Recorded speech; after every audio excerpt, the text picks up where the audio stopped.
ليش العالم انتشر؟ عشان رواف سب الله. رواف ما سب الله، بس في بث رواف باليوتيوب سواه، بس أنا ما حضرته.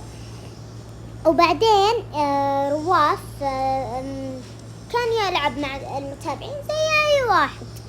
بعدين في بنت قالت إذا سألتها قالت إذا تحب الله رد علي. ورواف قال هذا الشيء محرم. وطبعا يا جايز اللي يقولون كذا يستغلون الله، وهذا الشيء محرم مرة. لا تستغلون الله، هذا شيء أو الرسول، هذا شيء محرم مرة. بس عشان مشهور يرد عليكم، هذا شيء صاحي. فيا جايز هو ما سب الله، وهي سوت المشاكل هذه، والناس قاعدين ينشروها لكل أحد تعرفونها عشان يعرفون هذه